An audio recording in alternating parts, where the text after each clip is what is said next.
Bert. No problem at all. It's been Always gorgeous. a privilege. And we'll see you in a fortnight's time live at the Birmingham Botanical certainly will. Gardens. Yeah. Darren Roach, thank you very much. Looking forward to it. Thank you, everybody listening as well, for being with me through from 7 o'clock. We've had a right giggle today. Loved it. Have a gorgeous day in the sunshine across Brum and the Black Country. Beautiful Pete is next. Yay! Pete Morgan. Iain Lee's lying down. So Pete is with you after the news headlines. I'll see you next week. On FM, Freeview, digital radio and online. Your voice in the West Midlands. BBC WM 95.6. Thanks very much, Molly. Good morning, welcome. Pete Morgan in for Iain Lee between now and midday. Let's get the latest news at 10 o'clock. Well, near or thereabouts. Here's Sophie Calvert. Buckingham Palace has said it's disappointed that footage showing the Queen performing a Nazi salute has been published. It's from 1933, so the monarch was about 7 years old, and the video also features the Queen Mum and the future Edward VIII. Stig Abel is from The Sun, who have published the video. I think what we've done is just brought to light a historical document and also have made the point relatively clearly, I hope, that we recognise, of course, that the Queen and the Queen Mum went on to become heroes of the Second World War, and there is no aspersions being cast upon them by the Sun today. The royal historian Hugo Vickers doesn't think it should be taken too seriously. You know, they're just playing up to the camera, frankly. When I hear the news bulletins, it almost sounds as if the Queen Mother and the Queen have sort of gone out giving Nazi salutes in public. This is just them playing around in private. The French Formula One driver Jules Bianchi has died. The 25-year-old suffered a severe head injury in a crash at the Japanese Grand Prix last year when he collided with a mobile crane which was being used to pick up another car. He'd been in a coma since the accident and is the first driver to be killed since Ayrton Senna in 1994.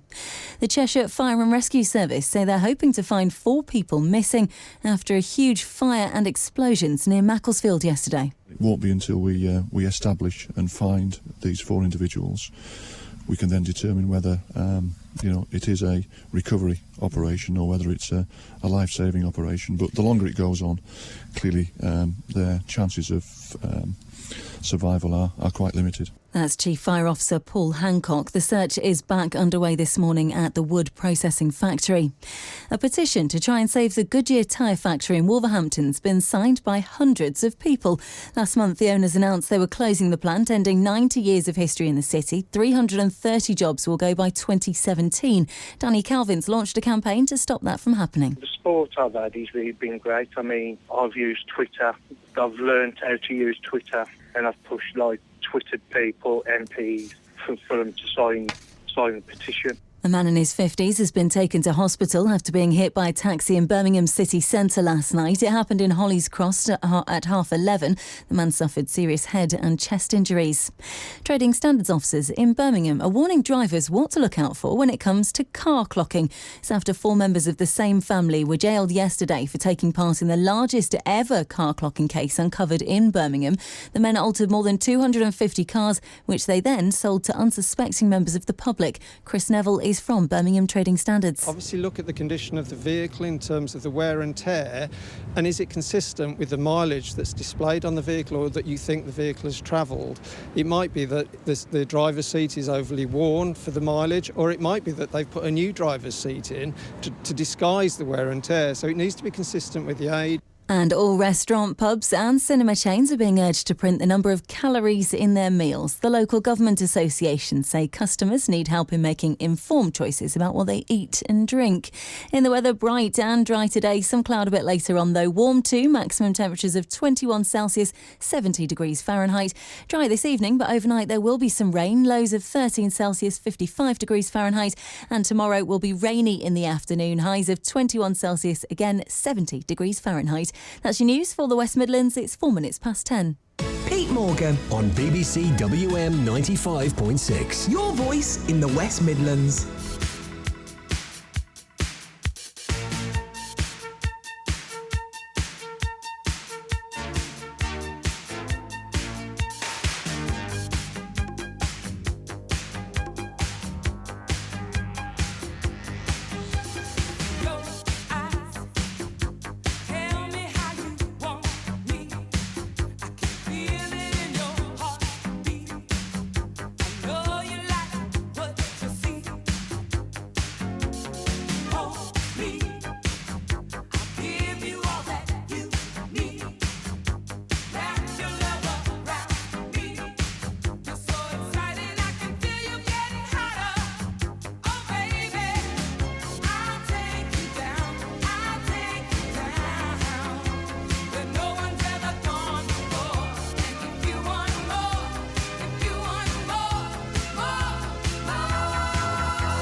Pointer Sisters and Jump, good morning, welcome. Pete Morgan in for Iain Lee, BBC WM 95.6, with you through until 12. I know I'm not Iain. That doesn't mean you should be turning off. I'm not Iain, I get it, okay? I'm really sorry. There is, as a radio listener myself, there really is nothing worse than turning on your favourite radio programme and hearing something who isn't your favourite presenter or that favoured presenter. All I can do is tell you what we're going to be doing between now and midday. I'm not Iain. I'm not going to try and be Iain. I'm not as angry as him, for a start.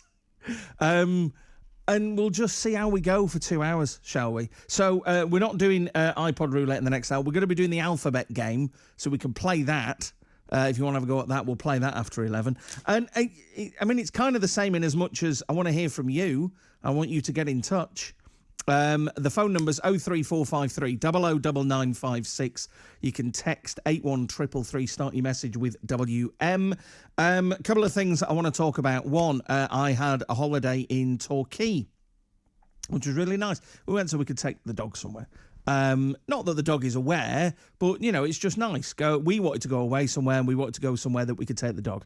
And that came up. Someone suggested it. We went. It was very nice. However, I found out there was a cinema in Torquay which will seat 23 people. And they also do kind of theatrical stuff there as well. So that's the bizarre bit. At some point, someone would have walked out on stage there, and to be faced with a crowd of... It barely seems right to call it a crowd. An audience of 23 people. So it got me thinking about kind of small crowds. And Sheryl Crow, it was a few years ago. Sheryl Crow was playing the LG Arena. But it was during a football competition that I can't remember. England were against Portugal. And I think it was like a quarter-final. It's quite an important game. So obviously everybody had opted to stay at home and not go and see Sheryl Crow. So this is the LG Arena. You know how big that, what is that, 14,000? 12, 14,000? There must have been about 7,000 in. It was just empty. And they're not kind of curtained it off. They were expecting a full thing. So she comes on very gamely, does a couple of numbers, and then kind of says, listen, shall we watch the football for a bit? So puts the England-Portugal game, and I think it was Portugal, I can't remember. I like football, but I'm not knowledgeable about it. I don't, if I'm ever in a taxi with you, just take it as read that I'm making up what I'm saying. So what she did, she put the football on the big screens for about 15 minutes, and then kind of thought, yeah, I probably should play some tunes, to be honest. So kind of played along. I really felt sorry for her, because it was, she was still giving a decent show, but she had half a stadium to play in. So, taking all that back, I want to hear from you. The smallest audience you've ever been a part of. The smallest. So you've been to see a performance. Maybe you've even paid for it. You've got a seat, but there's a very small number of you. What are we talking here? What's the smallest audience you've ever been a part of? I want to hear your stories of that this morning. When you tell people what you do for a living, what is the one question that everybody asks? Because if I say to anyone, oh, I'm a radio presenter, the one question I am always asked is, who's the most famous person you've met? By the way, the answer is generally Paul McCartney. So what about you? Because I think it's the same. My wife's the same. My wife's a solicitor. So when people say, "What do you do for a living?" She says, "Oh, I'm a solicitor." Actually, I'll say she works for Rolls-Royce. So she will say, "I work for Rolls-Royce," and the first question everybody says is, or the first thing, or one of the things that everybody says is, "Oh, your company car must be good." No, that's not. Doesn't work for the car company. Works for the engineering company. So what about you? The one question that people ask you when you say what you do for a living. 03453 009956. 81333 on the text. And there's a couple of other things we'll get to. Story in the Mail today. In fact, it's in a couple of papers, apparently. We've got to half the amount of sugar in our diet. Well, apparently the recommendation now is 30 grams of sugar a day, which is like 1 can of fizzy drink or 1 chocolate bar. And that's it. That's all you can have a day as your recommended intake. And there's a Birmingham food expert here says you can reduce your sugar intake without leaving a sour taste. Life can still be sweet. No, it can't. Right, as a fat bloke, as someone who's eaten sugar most of his adult life, my mum and dad had a sweet shop, a newsagent's, I've eaten biscuits, chocolates like it's gone out of fashion. I can tell you, if it's not sugar, it's not as sweet. Stop trying to lull us into this thing of, no, you can still have everything you want, and no, you can't. If you want to lose weight, you have to make a sacrifice. Don't believe all the things that you say. So, I mean, that's how I see it anyway. As always, if you see it differently, you can get in touch. But yeah, this Birmingham says that there's ways of making it better, apparently. Don't skip breakfast is one of the tips. Limit your alcohol intake. Quit sugar, not snacks. As I say, no, you've got to do it. You've got to give stuff up. If you want to reduce your sugar, you have to reduce your sugar. Right, 03453 009956 is the number to call. Text 81333. Start your message with WM. 15 minutes past 10.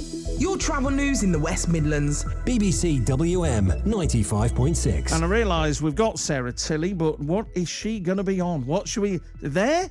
No? There? Hello? Sarah? She's on... I'll tell you what we'll do. Wait a minute. I'll do it. Do it, that. Sarah Tilley. Hello. Got your morning. Sorry. All right. The M6 southbound, we've still got this problem with the road closed off between junction 13 at Stafford South and junction 12 at Gailey. It's been closed for several hours. It's after a lorry caught fire in the early hours of the morning, and as a result it's damaged quite a bit of the road surface, so they're having to resurface it now. So it's closed between 13 and 12 on the southbound side. Queues are back beyond junction 14 at Stafford North, the exit for the A34, and that's a delay time now of well over an hour and a half, so a lot of people stuck in stationary traffic there. It looks like it could be closed for several hours to come, I'm afraid. The diversion route is taking you off the M6 southbound at junction 13. You're then following the hollow circle symbols onto the southbound side of the A449, which is taking you through Penkridge. That diversion route incredibly busy. And then at the Gailey Island, you can travel east on the A5 to then rejoin the M6 at junction 12. That diversion route initially was okay, but traffic's really started to build up on those routes now. And through Meriden on Birmingham Road, the A45, there's one lane closed in each direction at the Maxstoke Lane junction. They're doing some resurfacing works there, so it's quite heavy in patches heading away from junction 6 of the M42 towards Coventry. And if you can update us, call BBC WM 95.6 Travel on 0330 123 3550. Oh, we on air? Sorry about that. Danny Kelly. And happy Black Country Day to you as well here in lovely Sandwell Valley. Talk a bit of Black Country for us, Bill. You get a pile in, we're piling. If you pile the taters and leave the piling. Champion of the West Midlands. Now, will you translate that? For piling the taters, which is scraping the skins off the taters and leaving the pilings. It's quite logical, really. Are you here to teach me some Black Country lingo? And another one is you cook off up a chicken if your mother's a duck. Yeah, I'm caught, so you can't. Cuff. As in... up a chicken if your mother... If your mother... is a duck. Makes perfect sense now, Bill. It's as clear as mud. Danny Kelly. Weekdays from 9. On BBC WM 95.6. What is it? 17 and a half minutes past 10. Morning to Lynn in Rubery. Lynn says, morning, Pete. Wonderful to hear you on a Saturday morning. You've made my Saturday perfect. All I can say, Lynn, is what low standards you said you have in life if having me on the radio makes it perfect. I'm not saying I'm not going to improve it, but making it perfect. There's a lot of pressure in that, Lynn. Mark says, morning, Pete, great to have you on. Thank you very much. get in touch. Give us a call. Let's have a chat. The other thing, teachers, I want to talk, because schools broke up yesterday, so chaos on the roads. Everyone's going everywhere. But there was a story I was reading about the gifts you get teachers. Now, I don't know if you did this when you were at school, of buying something for the teacher at the end of term, even when, as was my case when I was in primary school, you were probably going to get the same teacher the next year. You still just got them a gift at the end of term. Normally, I don't know, I mean, I seem to remember buying chocolate oranges. A lot of chocolate oranges getting to my teacher. Apparently, teachers will receive £77 million worth of gifts from pupils when schools break up. £77 million worth of pupils. Million pounds of the pupils. Yeah. The whole trade. £77 million worth of gifts for teachers. I want to hear from some teachers today. I'm going to give you an amnesty, because 10:20, teachers, you should be up now. You were probably out partying last night because it was the end of term. So I'm going to presume you're up now. Teachers, I'm going to give you an amnesty. And I'm talking about teachers, present teachers, teachers from the past. Tell us, what did you do with these gifts? Now, obviously, I mean, if you got 5 chocolate oranges or 5 boxes of chocolates, did you eat them all? Did you chuck some away? Did you get any little kind of ornaments that just you slipped and fell as you were walking to the car and they smashed on the car park? I don't think there isn't a court in the land that would convict you. So teachers, I want to hear from you. What did you do with the presents that kids got you at the end of term? 03453 009956. And in fact, Mark and myself were talking about teachers.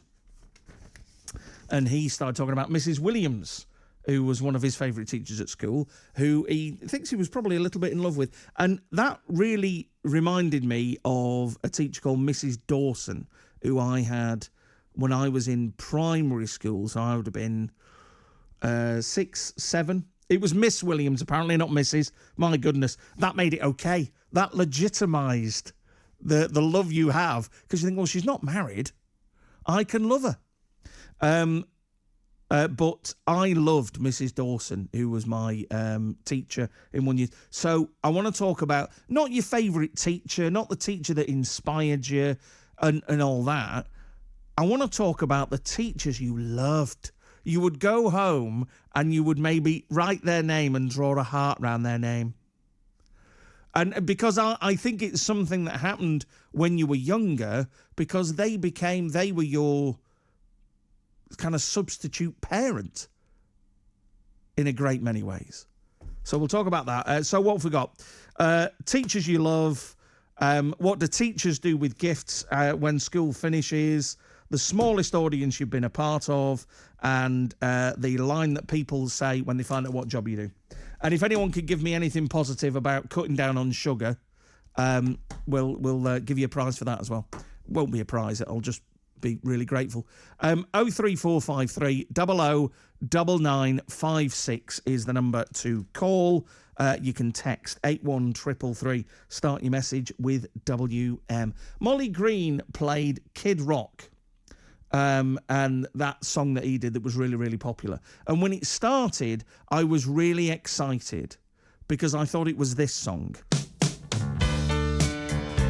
which is an absolute tune. So I thought we'd play this. Warren Zevon, Werewolves of London, BBC WM, 22 minutes past 10.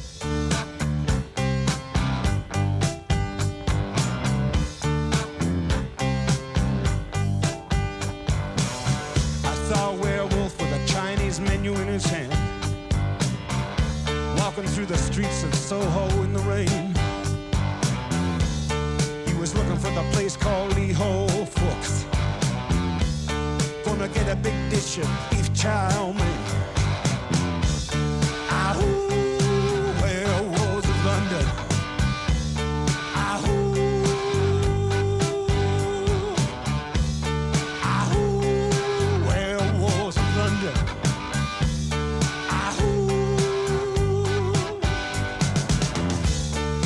him howling around your kitchen door.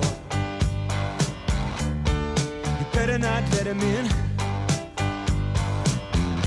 Little old lady got mutilated late last night. Werewolves of London again. Ahoo, werewolves of London. Ahoo, ahoo, werewolves of London.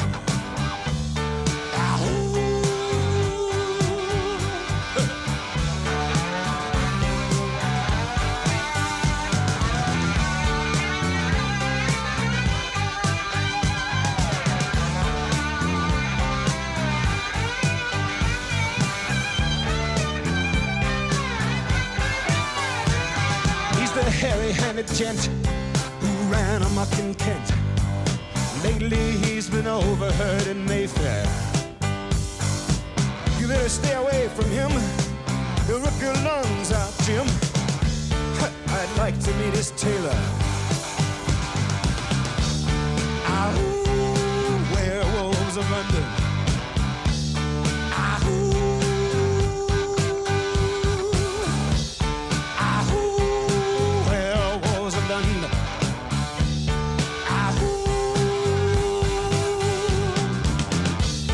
I saw Lon Chaney walking with the Queen,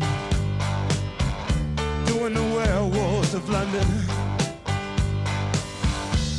I saw Lon Chaney Jr. walking with the Queen, doing the werewolves of London.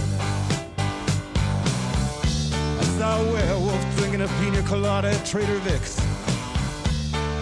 His hair was perfect.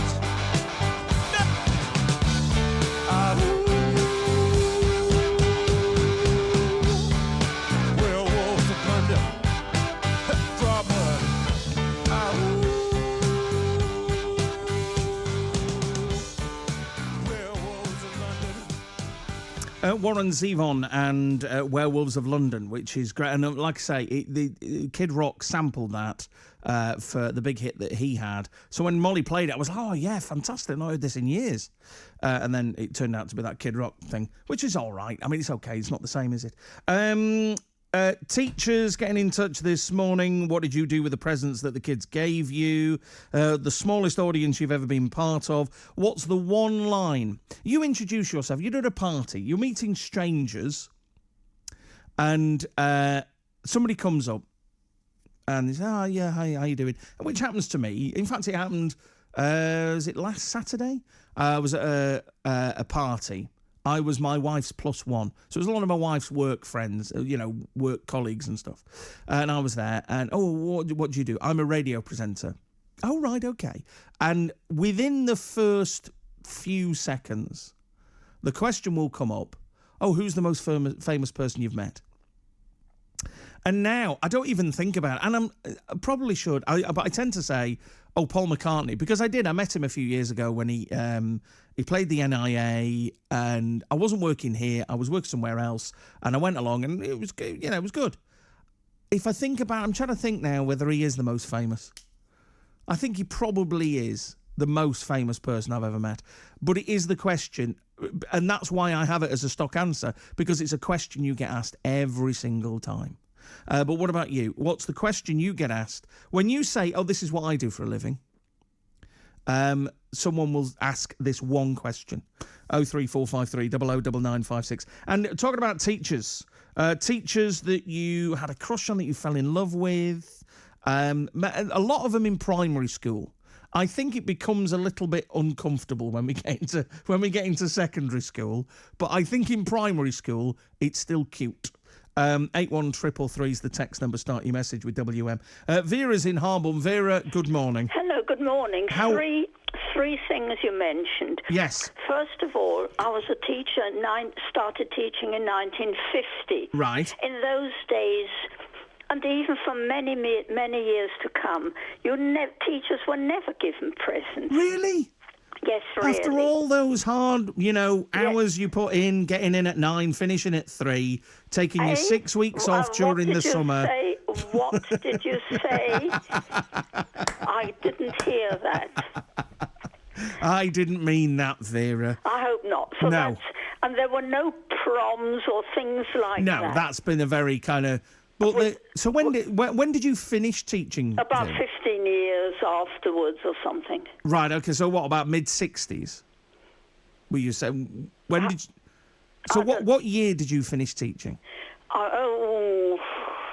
When our son was about, I don't know, I can't remember, but I taught for about 15 years. Oh, so you started it, but you were saying you started in the 50s. Yeah, 1950. I came out of college in 1950 and went on and off in various guises for about 15 years. So that's one thing. It was 1965 when... So by 1965, were you getting any presents at the end of term? You might have had the odd bar chocolate or something, but nothing really. Did you always eat it, or did you sometimes, give it to somebody else or chuck it? No, I always took it home. But let me tell you about baths of chocolate. While you were saying about sugar, I was eating a Cadbury's bath chocolate.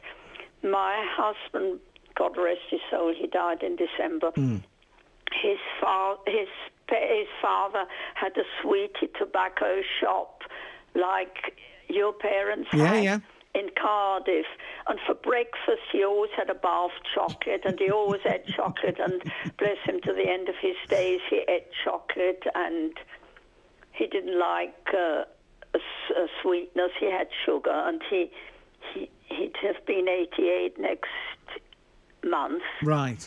And the third thing was I did do a lot of wood carving and had exhibitions and things, and the first question people used to ask me was, how long did that take? Oh, so right. So when you used to do wood carvings... Yes. So you would say to people, I'm a wood carver... No, I didn't say that. I just they saw my things. Sorry. Yes. Oh, right, so they'd see it and you'd be sat beside it? That's it. And they would say, how long did that take? Yes. And did you have a stock answer? Yes. What was that? I said, by the time I've made the beds and cleaned the house and peeled the potatoes and washed around the lavatory, and then I did some wood carving, and then I went on washing around the lavatory and collecting the children from school. It took as long as that sort of thing. Oh, right. Oh, yeah. So what you did, you made them realise that you weren't just sitting around doing that. You were being a housewife as well. So you were shaming them a little bit. I didn't mean to. I was just saying. And as I say, I was eating a bath of Cadbury's. Can I advertise? And it is Cadbury's and none of this other thing. Yep. Chocolate while you were talking and thoroughly enjoying it. That's the thing. This is the thing, Vera. But when people go, oh, right, eat this thing, it's a bit like chocolate, but it's not got as many calories in or not got as much sugar in. It tastes rubbish. It is rubbish. And anyway, there's so many things that people say nowadays that are all a lot of nonsense, and everybody thinks you've got to follow this. And, I mean, it would make life... Well, life is difficult for me at the moment anyway, but it would make life, well, for goodness sake. Yeah, it would. Well, you have chocolate because you like it. Yes. And you were saying, was it your husband that you had a bar of chocolate every day? Yes. And he lived to be 88? Yes, and he was 7 stone something. Mike, there was nothing of him. I know, well, that was his age and his illness and his... Well, okay, yes, but I mean, yes. But that's the thing. I mean, if I don't eat chocolate every day, but I eat, I eat a fair amount of chocolate.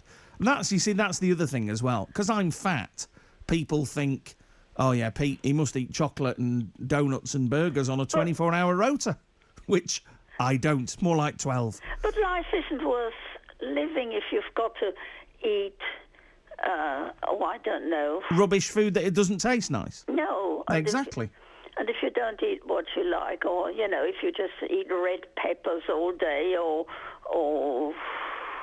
I don't know. No, I know what you mean. If you're eating not healthy stuff, because this is the thing. Some healthy stuff's quite nice, but some healthy stuff is decent. But it's when people step up, and I know some vegetarians that are like this. When someone says, "Oh right, is this synthetic thing? It's just like bacon." Right? Well, don't. If you're not going to eat meat, don't eat meat. Don't try and cheat things and have, oh, well, this tastes like bacon, but it's not bacon. It's just a load of mush, all flattened together and made into... Just don't have it. And this is the thing I don't understand with this whole sugar thing of, right, okay, we've got to really reduce our sugar intake. Fine. If we're going to do it, or if you want to do it, or you're being forced to do it, or you feel that's how your lifestyle should be to do it, because, again, it's a personal choice, you just cut it out.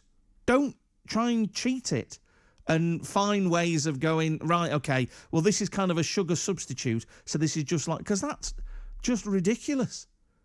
Because it never tastes as good. You never get the same pleasure out of eating something that's supposed to be a bit like sugar or a bit like chocolate. If you like chocolate, eat chocolate, for goodness sake. Anyway, you can get in anything that... Very lovely to talk to you. Always a pleasure. Anything you want to add on, and let's talk more about first lines or lines that people say to you when you tell them what job you do. Teachers that you had a crush on or fell in love with. Mine, as I say, mine was Mrs. Dawson, and it was in my primary school. So I would have been about, I don't know, seven or eight, and it was, I didn't have her. I was in this particular school. We travel around a lot. And I was in this particular school for 2 years. And I had her for 1 year. I didn't have her for the next year. But that didn't stop me. Just when she was on playground duty, I did not play games. I stood by Mrs. Dawson. Just to be near. And I don't know, I can't imagine I thought anything was going to happen. We were going to end up and live happily ever after. But I think it was a kind of a parental substitute thing, because she was the person who made things okay and, made me laugh and, let me colour in. What was I? I was 6, 7 years old. So, teachers. And I appreciate what Vida was saying, that this idea of giving presents to teachers at the end of term is a relatively new thing. But I want to hear from teachers about what did you do with the presents? What did you? Because I can't believe Mrs. Geraghty, who was a teacher at our school, I distinctly remember seeing her putting a plastic bag in the bin at the end of school. Because of what my mum and dad ran the shop, and I didn't get picked up till a little bit later, so I just tended to hang around school for a little bit longer. I saw her put a bag... So she just got rid of them. She just went, oh, yeah, lovely presents. Bump. Yeah, which may well be the case. She might not have space in the house. She might not have any need. She may have been a diabetic and didn't want all that chocolate going on. Teachers, what did you do? 03453 009956. I want to talk about the best film you've ever slept through as well. I was off yesterday because my voice was a little bit rough. I had a couple of problems with it, so I decided to just take the day off. And I ended up putting on... what did I put on? Die Hard 2. All right, it's not Citizen Kane, but it was something for me eyes to do for a couple of hours. Fell asleep all the way through it. So, and I was telling a friend of mine about it, and he loves the Die Hard films, and I was nearly cast out into the social wilderness for admitting that I fell asleep in that. So I want to talk about the best film you've ever slept through in the cinema, ideally. 03453 009956. Paul's in Erdington. Paul, good morning to you, sir. Morning, Pete. How are you doing? Not so bad, fella. How are you? Yeah, good, thank you, mate. Good, thank you. Just at work, so just... What do you do? I work... I'm an engineer, basically, but, yeah, it's good, Don't say basic. Are you qualified? Yeah. You see, that's the thing. You should never say basically, like it's just cast it away. You're a blooming engineer. I tell you now, you've got more... I am qualified for nout. You're a good radio DJ. Well, that's very kind. But there's no qualifications for this. I could just talk. That's all that this is. Well, you got the job anyway. Exactly. So what time do you finish? What time are you on till? Whatever, just about 3 o'clock, 4 o'clock, That's a fantastic job that you can dictate your own hours. Can we do that, Mark? Can we? I think we can. I think we might knock off about 11:20. Is that all right? Music teacher, mate. For- Gosh, I love that. I love my music teacher, right? So this is teachers you had a crush on? Yeah, Miss Go on. Parker name was. Miss I Parker. I hated music at school, right? But I chose it for my GCSE just because I fancied the teacher. And I think in GCSE I got an F or a G or something like that. That is brilliant. Yeah. That is fun. Yeah, because music. I mean, music GCSE. I seem to remember being quite. There was because you had to play something. That's right. Yeah, you had to play instrument. learn an instrument, play it, and do some sight reading, and there was some singing that you had to do. You had to sing back. I seem to remember in the identify instruments and yeah, stuff. I was all like, that what? nonsense. But what was it about her then? What was it? She was beautiful. She had beautiful hair, and she was just gorgeous. She was really fit, basically. And I was like, yeah. And, I didn't really tell many people, but everyone knows now. What I love, Paul, is that you shaped your future education around your love for a teacher. That's the thing I can't get hold of. Oh, exactly, yeah. Who was your English teacher? Oh, she wasn't the best, you know. You see, that's the thing. So that was secondary school. Yeah. I went to an all boys school. Oh, so 760 lads it was. 760 lads in this school. It was like Lord of the Flies. And we had two female teachers. We had Miss Warboys, who was a physics teacher, and if you spent 5 minutes with her, you'd understand why she was still a miss. We had a woman who was she was Miss Warboys, very stern, very shouty. There didn't seem to be anything gentle about her. And then we had an Indian lady as a biology teacher, and neither of them were. I don't remember any of the lads saying that they ever had a crush on them, and I think they were hired deliberately to quell those kind of feelings in the boys. That's what I've. And then every other teacher was a bloke, and it was proper board rubbers at your head, metal rulers instead of canes. I mean, it was it was. Did they have rulers and that in the 50s, Pete? I'm awfully sorry, Paul. We've run out of time. We're going to have to. Keep up the good work. The cheeky so-and-so. I can't believe he comes on here. All right, Paul. Have a good day, mate. There you go. He's only got he's only got as long as he wants left in the job. Knock off as soon as he likes. It's completely up to him. Richard is in Stourbridge. Hi, Richard. Morning. How you doing, fella? I'm good. Good. Are you in work or you sit at home or what's going on? I've just finished work now. I'm just on my way home for breakfast. Oh, so was it kind of an early shift or an overnight shift? Early shift, overtime. A bit of overtime. So what's that? What are you getting? Time and a half, double? What are you getting? Time and a half for just. Time and a half. That's not bad. Yeah. That'll be decent. Easy money. Exactly. bit of pocket change. Go and spend that down the arcade. Absolutely. Fantastic. What I used to do as my first job when I left college, I went to work at an abattoir on the slaughter line. Okie doke. Now, this was.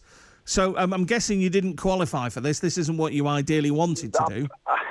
That's an even stupider story, but I'll go into that another time. How I ended up there. Okay. But I was only 18, so I was just starting to meet girls and that. And you'd tell girls what you did for a job, and you'd say, I work at abattoir, and they go, that's disgusting, horrible. And then you could almost have your hand behind your back and you count 1, 2, 3, 4, 5, and they go, how do you do it? Everybody wants to know all the details, but it's still disgusting after you've told them.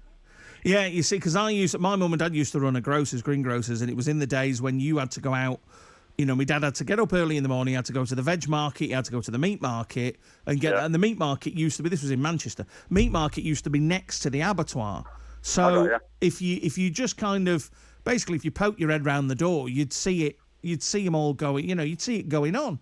So I was introduced to this at a relatively early age, and I've never been, it's not pleasant, it's not, it's not something I'd wish to do, but it's never been, I've never seen it and thought, oh, that was disgusting. Was it just just very quickly then, Richard, was it a bolt? Is that how you used to do it? Cattle with a bolt. Yeah. lambs and pigs with a shock. Oh, right, okay, all right. Fair enough. And how long did you do that for? I did it for 6 years. But how I actually got to work there, I went to work in the accounts office because I'd studied for A-level accounts.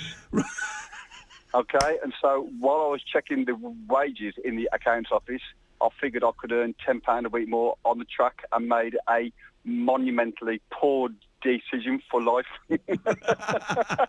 So you're technically a qualified accountant. Are you an accountant now? No, I'm not a qualified accountant. I only did my A-level accounts, and then this company was going to put me through my full qualifications until I realised £10 a week more. I was going to say, £10 a week more, you know, at 8, it's not to be sniffed at. It is. Did you? So that's the other thing that I always think when people work in that kind of environment, not necessarily in an abattoir, but in that kind of environment. Did you smell of meat all the time? The answer is yes, because the girl that I eventually married knew every day which line I'd been working on. Because she could smell.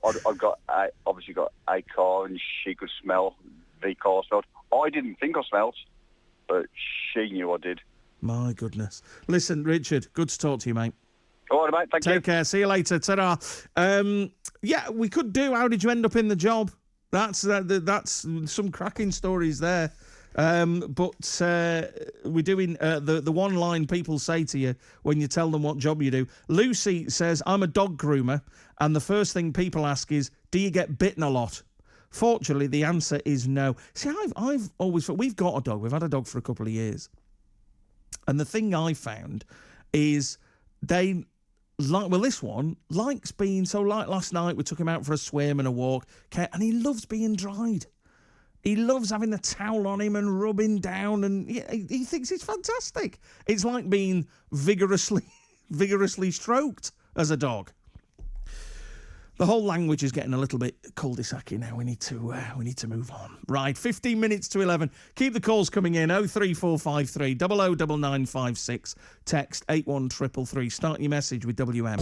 Your travel news in the West Midlands. BBC WM 95.6. Sarah Tilley, the M6 southbound, massive problems there today.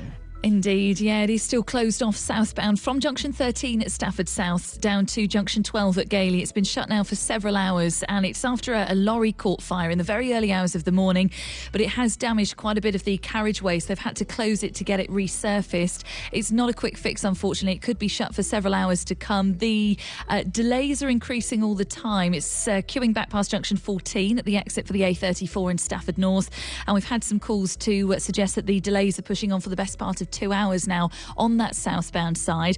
By way of a diversion, traffic's leaving the southbound M6 at junction 13, following the hollow circle symbols onto the southbound side of the A449. That's taking you down through Penkridge, and then at the Gailey Island you can pick up the eastbound A5 to then rejoin the M6 again at junction 12. That diversion route particularly busy, especially around Penkridge on the A449.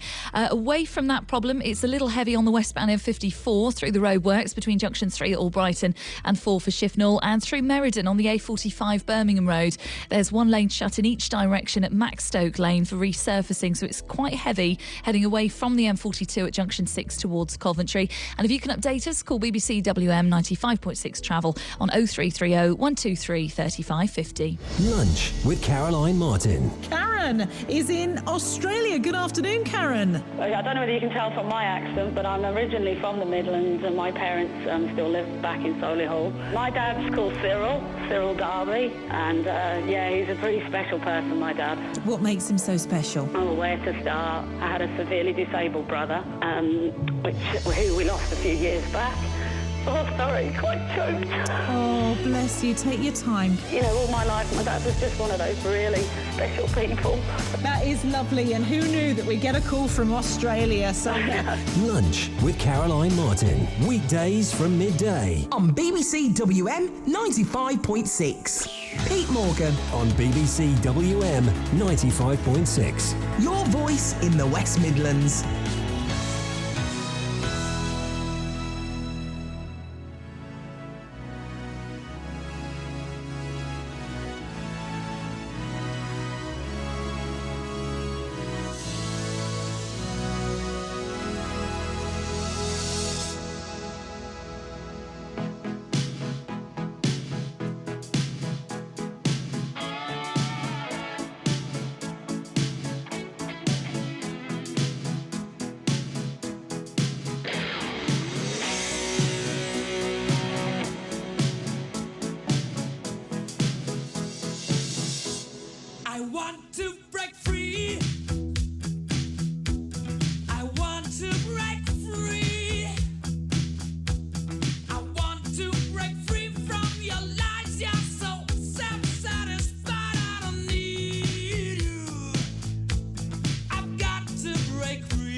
But life still goes on.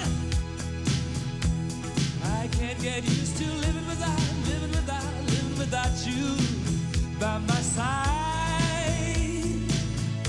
I don't want to live alone. Hey, God knows, got to make it on my own. So baby, can't you see? I've got to break free.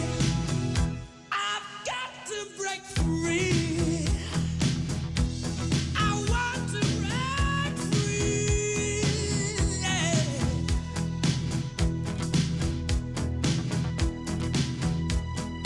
I want to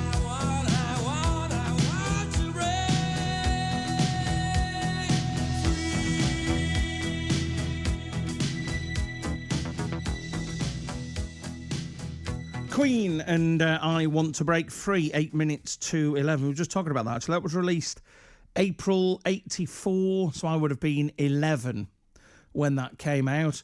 And the sight, excuse me, the sight of Roger Taylor dressed up as a woman, it was very confusing for me.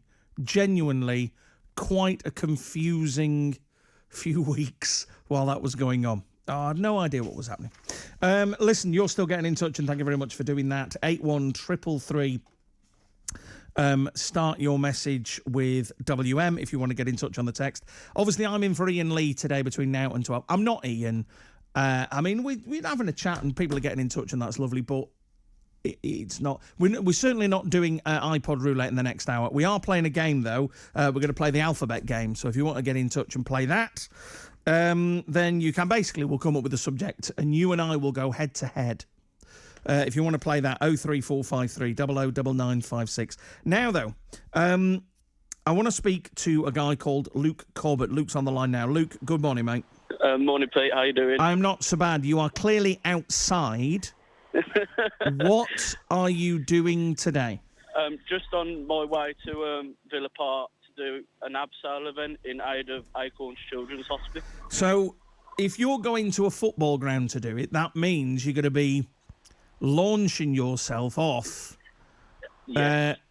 It must be the Holt End if you're doing it at Villa Park. Yeah, definitely. I only heard about the event on Wednesday, just gone, via the Birmingham Mail, and I had a look at the article and then had a bit of a spontaneous moment where I thought, I was born with chronic renal failure, and Acorns looked after me while I was on dialysis awaiting a successful donor, and I thought it was a good way to say thanks back with doing the event and trying to get donations. Right, okay. So what? Just bring us up to speed. What's the latest with your situation then? Are you still waiting? Or no, I had my successful transplant in 1997. Right. Still going strong. Brilliant. Fingers crossed that it carries on, stays strong. So do you when you have something like that done, does it tend to be that you're still getting? It must be now. If it was 1997? Yeah. So it must be now that you're just having what? Do you still get like yearly checks to make sure you're okay? I go to the Queen Elizabeth Hospital on a 3-monthly basis. Still 3 months? Yes. Even now, my goodness. Yeah. So I have to take medication every day to make sure that the kidneys stay strong, and luckily, fingers crossed that it's still... Because it's meant to, when I first found out about it, it was only meant to be a minimum of 10 years. Yeah. So I've kind of surpassed that. I was going to say, yeah, because I know a couple of people who've had kind of similar ones, and I was going to get around to that, Luke, of, that must cross your mind an awful lot. Yes, definitely. Well, when it was the first time and it was like, the 10-year mark, I was a bit, obviously, nervous about it a lot. But then the doctors said, well, if you keep going the way you are, it will last until you're about 50. So hopefully it's still got some legs. Yeah, absolutely. And do you know anything about the donor at all? No, it's purely confidential. And anything like that, the hospital can't, because of the data protection Yeah. Act. They can't give you any kind of details like that, unfortunately. Otherwise, I'd obviously want to say. I was going to say, would you want to know? Yeah, you'd want to. Well, it depends on the situation, doesn't it? Because obviously sometimes you can get pure donors off people that are still alive, but unfortunately, obviously, when people do pass away as well, then if people are willing to obviously give up their organs. Yeah, of course. So it depends on the situation. Like, if it was somebody that passed away, then I probably wouldn't want to know, but because I wouldn't want to celebrate that kind of event. But no, but I don't know. I don't know whether that person's family would want to know that their death, as tragic as it was, actually caused, a great deal of happiness, because your family must have been over the moon that you were in that position where you could have, you get a new kidney. Well, definitely, because I was on dialysis for 7 years, which is a very long time. Yeah, it is. And I got told that if I hadn't had my operation when I did, I could have probably suffered a lot, and I probably wouldn't be in the position where I am today. Well, that's brilliant. So, I mean, bringing it bang up to date, as you say, for that, you're going to be raising money for Acorns. Have you ever done any abseiling before? Never done abseiling before. I'm absolutely bricking it. Very, very nervous. Because it's, what is it, 100 foot, isn't it? It's about 100 foot. That's what I've been told. Obviously, unfortunately, because I've only found out about the event on Wednesday, I don't know too much about it. Obviously, I read about it and obviously knew the minor details, but not all the deep-lying details. So we'll just wait and see. It was kind of, when I thought about it after I'd signed up properly, I kind of regretted it a little bit, but at the same time, I'm going to look forward to it. It's obviously going to be raising money for such a great cause, so it really it'll is. be well worth it. How much are you looking to raise, Luke? Well, on my Just Giving page, I'm looking to raise £500. So far, even though it's only been open 3 days, I've raised £206. Right, okay. Well, give us the address of the Just Giving page then, in case anyone wants to check it out. So it's www.justgiving.com/ then it's capital L for Luke, and then it's Luke Corbett, but capital Corbett spelled with one T. Right, okay. So capital L, capital C, and Corbett spelt with one T. Yeah. All right, brilliant. Listen, Luke, all the best with it, mate. I hope you reach... The good thing about Just Giving pages is they don't shut down when you've done the event. They stay open, and you can keep getting donations over the next week or so, can't you?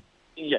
I've had a word with Acorns, and they've said that it will probably be open until around the 17th of August. Oh, fantastic. Oh, well, that'll be decent. So, then. fingers crossed. And obviously I'll let Mark and yourself know when I know near the time how much I do raise. Yeah, do know, because I'll be fascinated by that. Listen, good to speak to you, Luke. All the best for today. Thank you very much. The only way to quell any nerves you've got is, listen, everyone that's there knows exactly every little piece of that equipment and everything that's going to happen. Yeah. You have got absolute professionals around you. Yes, it's just because of the fact that I don't usually like heights. No, exactly. I can appreciate that, and I think that's the only way to quell. And the other way to quell the nerves is, do you know what? Once it's done, you'll be such a hero. Yes. All right. Listen, Luke, good to speak to you, mate. Thank you for your time today, anyway. No problem. You take care. Luke Corbett, who's about to basically throw himself off the Holt end. A few Villa fans probably thought about that last season. Right then, should we go to the news? Go on then. On FM. Freeview, digital radio, and online. Your voice in the West Midlands. BBC WM 95.6. Good morning, Pete Morgan in for Iain Lee through until midday with the latest news at 11 o'clock. Here's Sophie Calvert. Rescue teams are now searching what's left of a building after a fire and explosions in Cheshire. 4 people are still unaccounted for at the wood processing factory near Macclesfield. Fire chiefs have described it as a scene of devastation, and the metal and rubble there is still smouldering. Here's Conservative MP for Macclesfield, David Rutley. There's a really deep sense of shock. I think by the end of the evening, people coming to terms with what had happened. It was just a huge explosion. And it's something that's affected most people who live in the village because they all know somebody that works there or work there themselves. The death of Formula One driver Jules Bianchi is being described as a tragic loss. The Frenchman's died 9 months after a crash at the Japanese Grand Prix. Tributes are being paid from across motorsport, including F1 drivers who have said he was one of the best and a real fighter. The Sun newspaper are defending publishing footage of the Queen doing the Nazi salute as a child. The video was filmed when the monarch was about 7, so back in 1933, and also features the Queen Mum and Edward, who later went on to become king. The Sun's managing editor Stig Abel says it was right to publish it. This is a matter of national significance, presented in the proper way, and I'm not sure the issue of privacy is a keynote one when you're talking about the conduct of the royal family, not least Edward VIII, who went on to be king before abdicating and then before becoming a Nazi sympathiser. Buckingham Palace say they're disappointed. The film, shot 8 decades ago, has been exploited. The former palace press secretary, Dickie Arbiter, says it was probably filmed just after Hitler came to power, so no one knew what was in store. The Queen was 7, Princess Margaret was 3, and they were probably just larking around, as a lot of other people were doing, having seen this man strutting around Germany, waving his arm in the air. A man suffered serious head and chest injuries after being hit by a taxi in Birmingham last night. Emergency crews were called to Holly's Cross at 11:30. The man in his 50s was taken to hospital. After people in Sutton Coldfield voted in favour of having their own town council, BBC WM's been told the town is confident that it will happen. 70% voted in favour of the move. The final decision will be made by Birmingham City Council in September. Ken Rushton is from the Sutton Town Council referendum group. We still have another hurdle or possibly several hurdles, but we're confident we shall get there. People want a degree of independence in Sutton. They want greater independence, actually, but a town council is a start and will give us... It gives a legalised independence. Restaurants, pub chains and cinemas are being urged to do more to inform people about the food and drink they sell. The local government association wants them to display the calorie content, saying they need to go further, faster to help tackle obesity. And around 4,000 women are preparing to get covered in mud in Birmingham this afternoon. It's the Race for Life Pretty Muddy obstacle course at Cofton Park in Longbridge. They're all raising money for Cancer Research UK. In the weather, bright and dry today. Some cloud a bit later on, though. Warm too. Maximum temperatures of 21 Celsius, 70 degrees Fahrenheit. Dry this evening, but overnight there will be some rain. Lows of 13 Celsius, that's 55 degrees Fahrenheit. And tomorrow will be rainy in the afternoon. Highs of 21 Celsius, again, that's 70 degrees Fahrenheit. That's your news for the West Midlands. It's just coming up to 4 minutes past 11. Pete Morgan On BBC WM 95.6. Your voice in the West Midlands.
Arthur Conley, Sweet Soul Music. Pete Morgan in for Iain Lee on BBC WM 95.6 for a Saturday morning. I'm not Iain. That I can only apologise.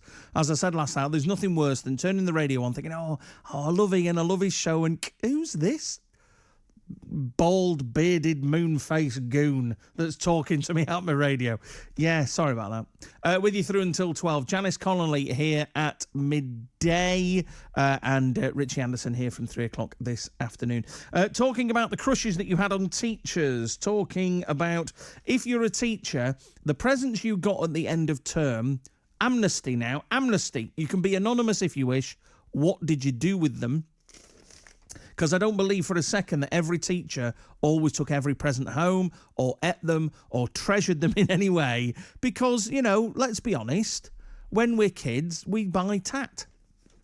That's, I can't, there's no other way of putting it, is it? I know I bought stuff for teachers, and looking back, it's like, what? What a waste of money that is. You can get in touch on that. 03453 009956.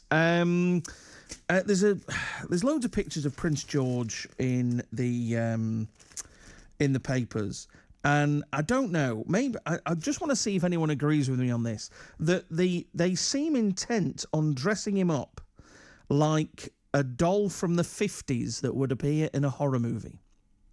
I'm not saying he's not a cute baby. He is. He's a cute baby. He's lovely. He's a future King of England. But why there's a picture of him in the paper today, Daily Mail. Red shorts on, the black buckled shoes and the white socks. Red shorts, and then quite a if you're a Seinfeld fan, you'll understand the term puffy shirt. Quite a puffy shirt that he's wearing. With kind of red stitching on and red piping around the sleeves and the collar. And the look he's giving the camera, if I walked out onto my landing and he was stood at the end at 4 o'clock in the morning, my heart would stop. And that's what he looks like. I don't know. Am I not seeing that right? 03453 009956. The best film you've ever slept through as well, particularly at cinemas. I went to a very special screening of Daniel Craig's first outing as James Bond, Casino Royale, Black Tie-Do. I had me tux on. My wife, Jo, came with us. She had a nice ball gown on. Sat down. Yeah, my wife, boom, out, gone. Out cold. Slept through most of Casino Royale. So, the best film you've slept through. 03453 009956. Stuart's in Bearwood. Stuart, good morning to you, sir. Hello, Pete. How are you? I'm very well. How are you? Oh, moving house, so I'm a bit stressed. Moving house today? Yesterday, but we've still got some stuff to move, so we're back down the old house, getting the old boxes into the car. How far are you moving? About 200 yards. Oh, in some ways, that makes it even worse. Because 200 yards, it's not even... Oh, have you hired a removal firm, or have you just done it in your car? No, we had a removal van. What? That makes... Oh, my God, Stuart. That makes it seem such a waste of money. No. In our defence, the sofa wouldn't fit in the back of the car. I've got a Ford Fiesta. Do you know, but 200 yards, Stuart, you could make a chain gang. It was raining. Well, it wasn't, but it might have been. What? You're just talking yourself out of it because I'm making sense. I'm trying... Yeah. And are you upsizing or downsizing? We're upsizing, but it is uphill, though. So, it would... Yeah. You see, and the cooker, although we're not moving the cooker...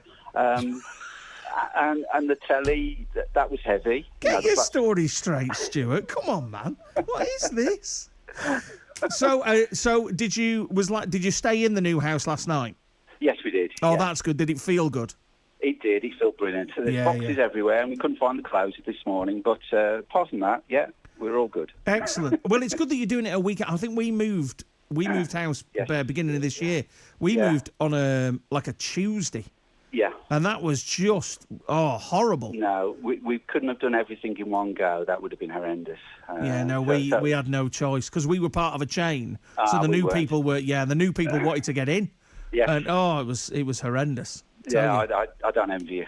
No. So Stuart, good luck with the rest of what I like is you've said we're really stressed, we're moving house. Let me just take a few minutes out to call WM.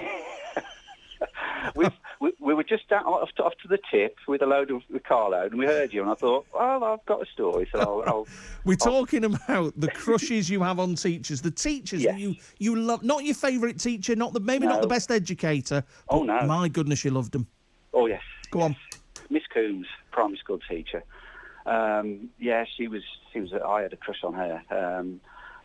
When they had the school photos done.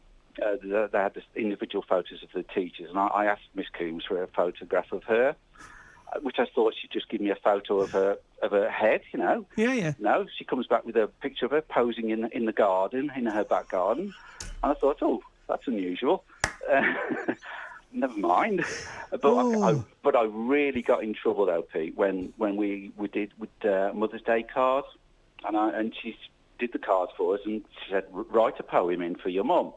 So I wrote in, roses are red, violets are blue, I love Miss Coombs, and I love you. Oh, dear. And I got in so much trouble. Yeah. My mum took me up to the school, I had to explain myself to the teacher. It was, oh, dear. I was in the bad books. Because that's the thing. I mean, mine was Mrs. Dawson, as I said, and I don't think I ever told her. I don't think she ever knew. I think it was it was the love that dare not speak its name. Yes, probably best left that way. Yeah, I was going to say, seeing what you happened to you, Stuart, I think that's probably best. I think it scarred me for life, that has. You know, the relationship with Mum has never been the same. Oh. Well, listen, Stuart, if you need a hand today, shifting the last set of boxes, you maybe call some friends or something. I've got the skirting. Oh, thanks for that. I've got the skirting boards that need cleaning. So if you want to pop. No, okay. I'm all right. Bit busy. Sorry, can't. Dusting. Oh, all right. No. Listen, we've been in our house. What was it now? It's going to be 6 months. Oh, 6. 6 months in 3 days' time. Yeah. And we've still got a couple of boxes that haven't been unpacked yet. A couple. We're going to have loads. Fair enough. Stuart, listen, good to speak to you, mate. You take care. Take care, mate. Thank you. Ta-da. Simon has texted in saying, morning, Pete. Good to hear you. Don't get a chance on weekday. Yeah, I am on BBC WM during the week. I'm on between 5 and 7 in the morning. I do the early breakfast show. I appreciate it's not the most sociable time of the day. But if you do find yourself up, do tune in to our little band. We do have a good time. Simon says, my memory of one teacher called Miss Cross, and her name suited her well. We were doing a school play and I was one of the stagehands, and I went to get a prop from a room, and I walked in and there was Miss Cross standing there in just her pants. To say it scarred me for life is an understatement. I can imagine it would, Simon. Because that was always an odd thing, wasn't it? Seeing teachers in other ways, in other situations. So if you ever saw a teacher out of school, in the supermarket or something, it really was like, what's this? I don't understand this. Get away. And seeing them, if you normally like Mr. Sharples, who was a kind of a big influence in my life as a primary school teacher, always wore a shirt and tie. I think I saw him one time, in like a T-shirt and shorts, and it was like, what's that? What's that all about? What are you doing, man? That's ridiculous. I never saw any MIP teachers in just their pants. I think I'd be the same as Simon, and it would be a case of my eyes, and I'd never be the same again. Right, 15 minutes past 11. Keep the calls coming in. The one line that people say to you when you tell them what job you do. The best film you've ever slept through. The crushes you've had on teachers. 03453 009956. And we'll take calls now if you want to take part in the alphabet game.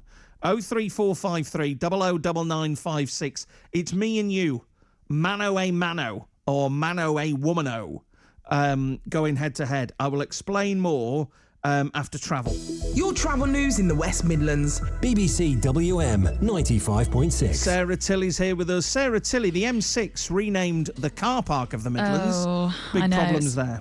Indeed, yeah, it's horrible this morning. It's still shut southbound from junction 13 at Stafford South through to junction 12 at the Gailey exit for the A5. It's been shut for much of the morning. It's after a lorry caught fire in the early hours of the morning, and it's damaged quite a bit of the carriageway there, so they're having to resurface it now, which is why it's shut, and it's causing lengthy queues back beyond junction 14, the Stafford North exit for the A34. And I've had a couple of calls to suggest the delay time is around about the sort of 2-hour mark, so traffic very congested. The diversion route is also heavy as well. There's a lot of traffic getting off the M6 at junction 13, then heading south through Penkridge on the A449, so that diversion route is still busy. And just a heads up on this, it could be shut for several hours, I'm afraid. The westbound M54 also slow from junction 3 at Albrighton across to 4 at Shifnal. There's a queue going west through the roadworks there. And over to Meriden, Birmingham Road, the A45. It's very busy at Maxstoke Lane. You've got one lane shut in either direction for resurfacing works. If you can update us, call BBC WM 95.6 Travel on 0330 123 3550. This summer, BBC WM wants to hear from you. We always have WM on every time. No, listen, there's just you and me listening. Who's your favourite? Probably you. Yay! Happy Black Country Day! 10 weeks, 10 places, your stories. It's the people that make the Black Country, isn't it? Without a shadow of a doubt. We want to hear about the stories that matter to you. When a dog is in a pram, she's not doing any harm, and they said, no, I'm sorry, it's not allowed. Your WM continues next week, live in Solihull. Yes, Solihull on Monday, Kings Heath Tuesday, West Brom Wednesday, Smethwick Thursday with your WM. 17 minutes past 11, it's Pete Morgan in for Iain Lee through until 12. Janice Connolly is here at midday, 3 hours of guests. It's got Dave Spikey on, Tom Wrigglesworth, the Fizzogs are going to be live with Janice between 12 and 3. And, of course, Birmingham and the Black Country's biggest on-air What's On guide. All that and more with Janice between 12 and 3. Richie Anderson from 3. And, so you're getting in touch with the one line that people say to you when you tell them what job you do.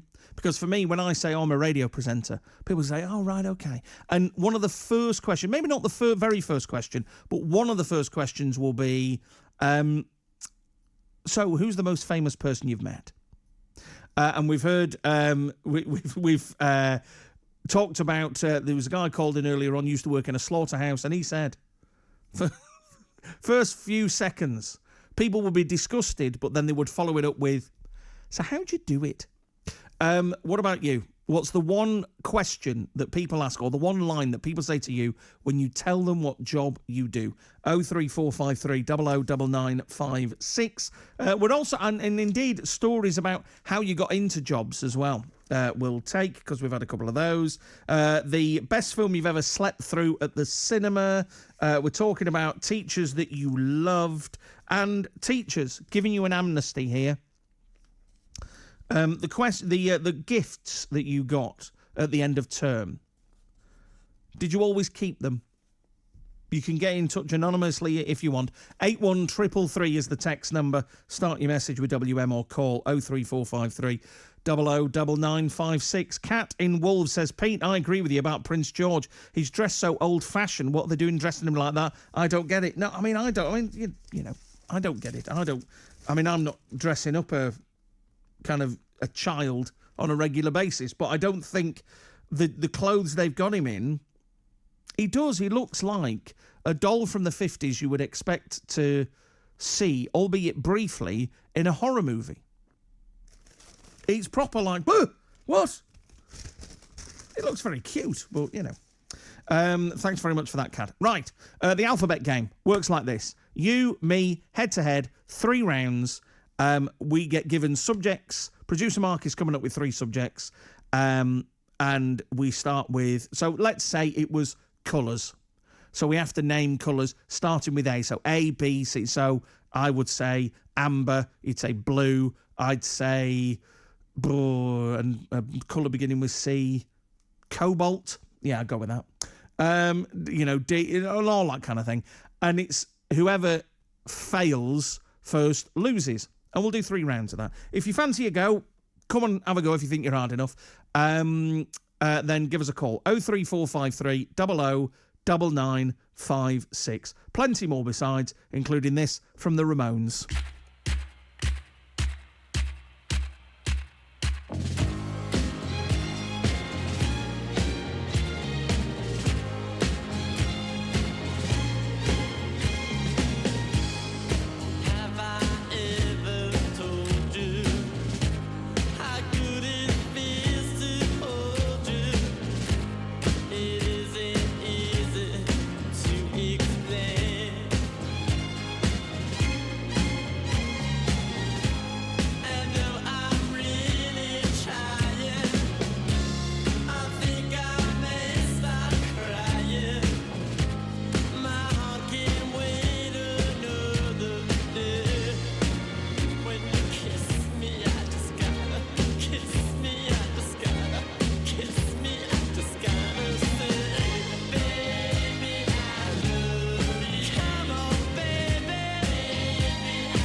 The Ramones, Baby I Love You. It's BBC WM. 95.6. Pete Morgan here with you through until midday. Listen, I was just reading about this. I think this is a great idea. There's a whole load of debate about holidays during, taking a holiday during school holidays and the way that holiday firms rack the prices up because they're a business. They've got to make money, and they found a way of doing it. If that's the way they do it, that's it. Maybe don't go so severe with it, but it's how they make money, because they don't make it the rest of the year. There's a head teacher in South Wales that has come up with this thing, which I think is genius. Catherine Barnett. She's been given a gold star by parents. I really don't think she has. I think that's probably just newspaper talk. And what she's doing is she's taking the 5 teacher training days that she's got to put in to next year's curriculum somewhere. And normally what schools do, they'll tag it onto the end of a holiday or, things like that. What she's done, she's put in all 5 days in 1 week in June. And basically saying to parents, book your holiday for that week because your kids ain't going to be in and it's not in school holiday time, so you'll get them cheaper. That's genius. Now, the only problem with that is that nobody and other people can't do it. Because if other schools start to follow suit, the holiday companies will get wise to it and think, aye, here we go, something going on here, and sort it out. Oh, that's genius. Good on her. There's a story as well about lady golfers suspended after complaining about a breastfeeding mother. There was 3 members in a clubhouse. A woman started breastfeeding, and one of the members said, I'm really sorry, that's just put me off my food. And then the altercation kind of ramped up from there, the mother getting very indignant, as you would, and then the members kind of putting their side across, but in a loud, shouty way, and basically these 3 lady golfers have been suspended. The only thing is with breastfeeding in public, I genuinely, I don't have any particular beef with it. My only thing is, it just makes me feel a bit uncomfortable, but I think that's purely because I'm a man, and it's a woman. And there's nothing to do with breastfeeding babies. I have no objection to that. I think it's the nudity sensibility. I think that's what my issue is with it. And it's mine to deal with. I don't expect anyone to change their behaviour to appease my uncomfortableness. But the uncomfortableness comes through, if it's someone that you're talking to, which has happened in the past. I've been out with friends and they've got young babies and they always say, listen, I'm just about to start feeding them. Yeah, okay. But you do start that thing of, right, where do I look? What, because you don't want to not look at the baby because the baby's cute. And you don't want to, it is. So I find it a little bit uncomfortable, but purely because of my own ridiculous, Victorian sensibilities regarding nudity in public places. But that makes the papers again today. There's a story as well, which kind of links into the thing we were talking about with sugar. Pubs and cinemas apparently are going to need to display the calorific value of the food and drink that they serve on menus or over counters. Ridiculous. It's going too far. And this is what I was saying earlier on. I'm fat. I know I'm fat.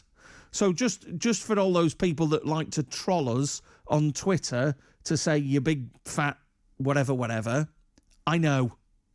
I am well aware. You're not shocking me or surprising me with that news. At no point am I going to read a tweet says, well, Pete Morgan, he ain't half got a face for radio, the big fat so-and-so. Am I going to go, what, I'm fat? I already know it. Again, the thing with the calories is a nonsense. We know, if you go to a cinema and you go to a pub and you have, chips and a burger, it's not going to be 150 calories. You know that there's an element of that is bad for you. So leave us to it. It's a choice. It's a choice that we make and a choice we decide. It's our decision to go, you know what, I'm going to eat this unhealthy thing. If they came up with calorie-free popcorn, that'd be it. I don't think I'd ever leave the house. 03453 009956. Elle has been in touch, says, morning, Pete. My favourite teachers were my mum and dad. What? We've actually been talking about teachers you've had a crush on. I'm going to keep away from that phrase as I relate Elle's text. My favourite teachers were my mum and dad. My mum taught me for a term in primary school.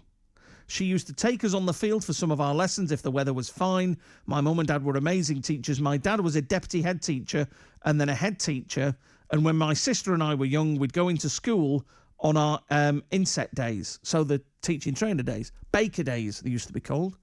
I don't know how I think that would be a little bit weird. I don't think being taught by my mum, because I would confuse it with being at home and think I could get away with everything.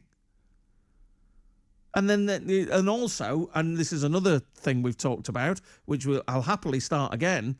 I'm my mum's favourite. She would let me get away with everything. So it would be anarchy in the schoolroom that my mum was teaching in. And my dad, well, he would be a great. He's someone I keep saying to him. He needs to be one of those guys who works in B&Q. You know, when you go in B&Q and you see an old guy or an older guy in the overalls, and you think this guy knows what he's doing. That would be my dad. He knows exactly what he's doing. There is no DIY job that he can't do. But teaching, yeah, I'm not quite sure. Well,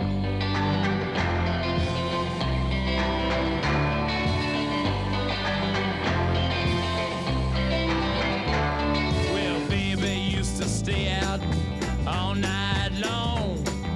She made me cry. She done me wrong. She hurt my eyes open. That's no lie. Tables turning now. Her time to cry. Because I used to love her, but it's all over now. Because I used to love her, but it's all over now. Well, she used to run around with every man in town, spend all my money playing a high-class game.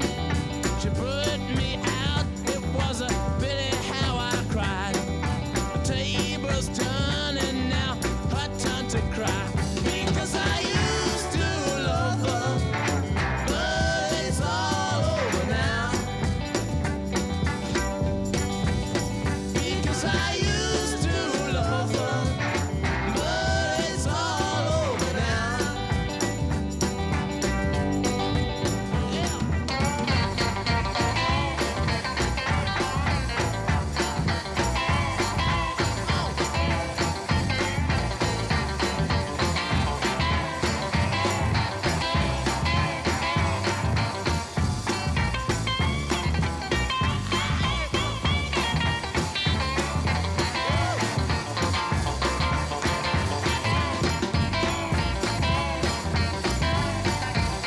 Well, I used to wake the morning, get my breakfast in bed.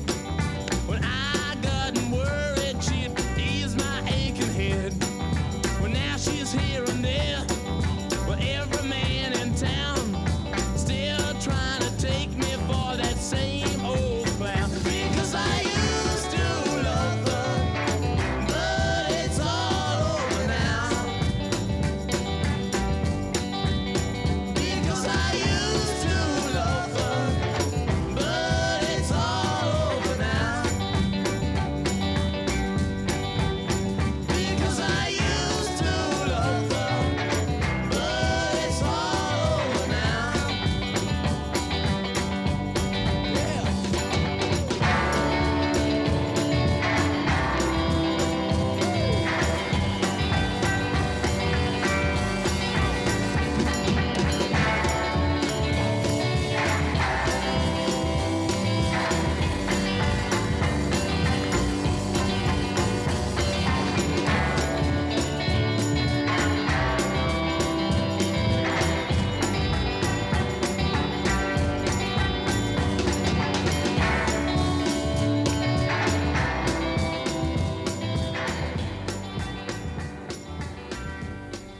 Rolling Stones, it's all over now. 25 minutes to 12. Simon's in Kings Winford. Simon, good morning.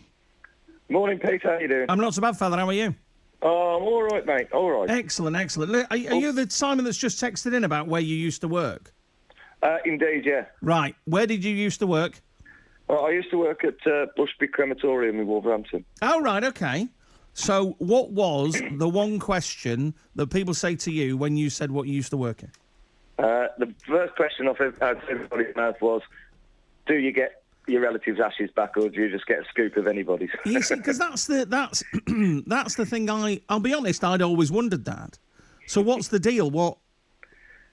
do What's you the get? deal? Yeah, I mean, do you get your family's ashes, or is it course you just? do. Of course you do. So everything's thoroughly cleaned out before each casket goes in. Really? Yeah. Right, and genuine. I mean, you know, I'd no idea what the deal was. Yeah, and I wasn't actually a cremator there, but I worked there. But yes, it's everything is cleaned out thoroughly before the next one goes in. if you like. Goodness. Oh, okay. Well, there we go. Listen, Simon, we've cajoled you into playing the alphabet game.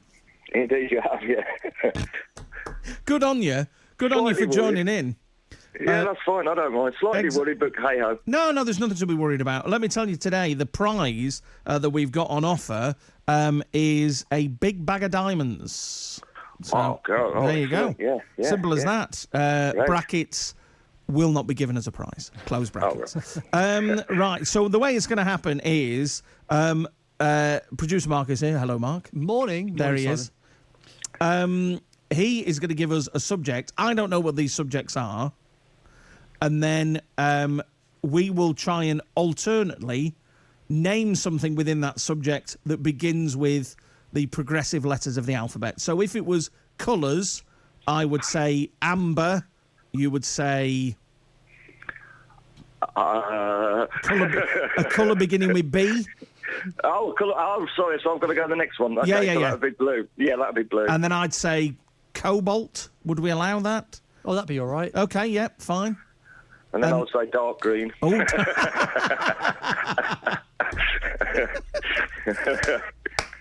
I like that. That's good. That's okay. Right then. So that's the way we're going to go. What we're going to do? Best out of 3. Okay. All right. Yeah. So let's see how we go. So I've got some special music to do it to because, you know, nothing better than a bit of music. So we just need the first category. And do you want to take first go? Do you want to take the letter A, or shall I take the letter A? I'll let you take the letter A. Okay, so for this first one, I'll take it, and for the next one, you take it. If we need the third one, then I'll take it again. All right? I've got to try and remember the alphabet. Right, so first category, what have we got? Let's start easy. Let's have a go to the A to Z of girls' names. Oh, girls' names. All right, well, yeah, we'll go with Amber. Beatrice. Cheryl. Denise. Edna. Florence. Gertie. Heather. What was that? Heather. Isla. June. Catherine. What letter are we on now? L. We're on L. Louise. Maxine. I'm on N now. I'm sorry. Oh, Yep. Nora. That's a good old-fashioned name. Nora. Olivia. Pauline.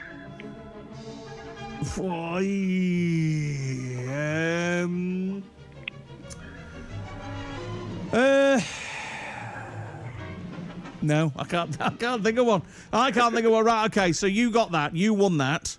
Yep. Well done. Congratulations. Thank you very much. Must be very pleased with yourself. Yes, I'm ecstatic. Yeah, I know you are. Life-changing moment, you know. You'd a step closer to a big bag of diamonds, Simon. What can I tell you? That's the big thing. Right, so that was the first subject. Second subject, then. What have we got? And you're starting with the A here, Simon. Okay. All right. Well done, Simon. Before starting with an A, let's think about music bands, but not solo artists. So bands. Okay, go on then. AC/DC. Bauhaus. Ooh. I know. Who are you going with? Cream. Derek and the Dominoes. Yeah. Echo and the Bunnymen. Oh, good. Nice, I like that. Free. Genesis.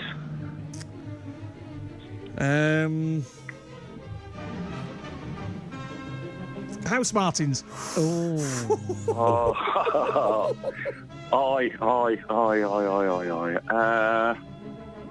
Maiden.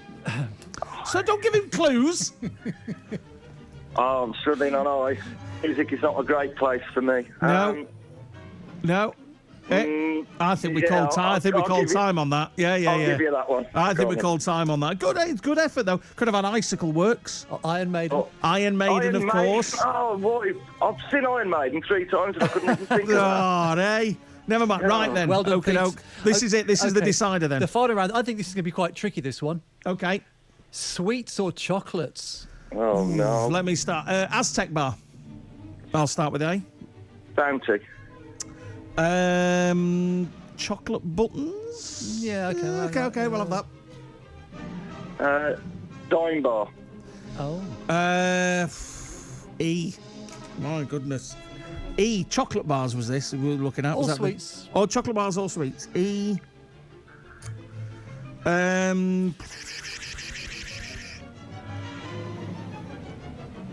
E. My mum and dad used to run a news agent, so I should be able to. E.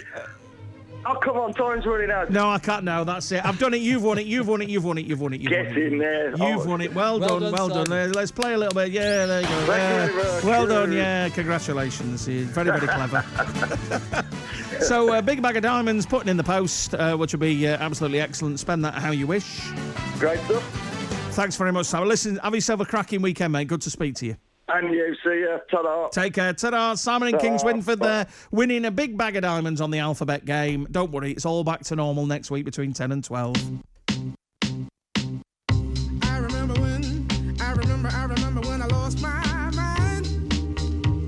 There was something so pleasant about that place. Even your emotions have an echo in so much space. And when you're out there without care, yeah, I was out of touch. But it wasn't because I didn't know enough. I just knew too much. Does that make me crazy? Does that make me crazy? Does that make me crazy? Possibly.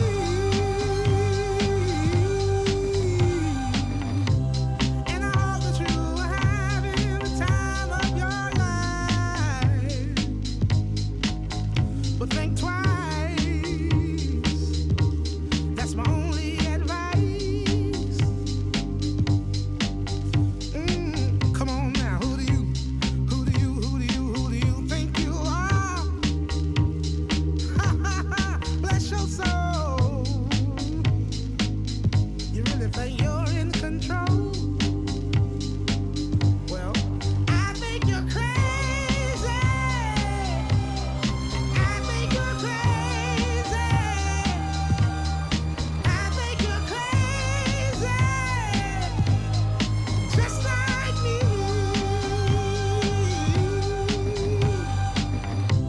My heroes had the heart to lose the lives I wanna live. And all I remember is thinking I wanna be like them. Ever since I was little, it looked like fun. If there's no coincidence, I've come. And I can die when I'm done. But maybe I'm crazy. Maybe you're crazy. Maybe we're crazy.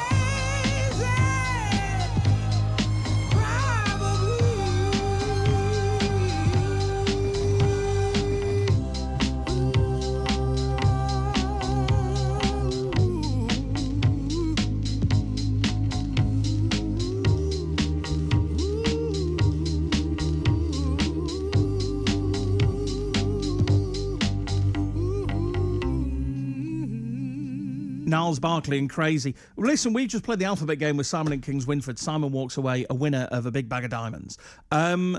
We were stuck on, it was sweets and chocolate bars, and we had to kind of go A, B, C, D, E. I came up with Aztec Bar, he came up with Bounty Bar. Neither of us could think of anything beginning with E. Text in a sweet or a chocolate bar beginning with the letter E. 81333. Start your message with WM. Your travel news in the West Midlands. BBC WM 95.6. Sarah Tilley's got the latest.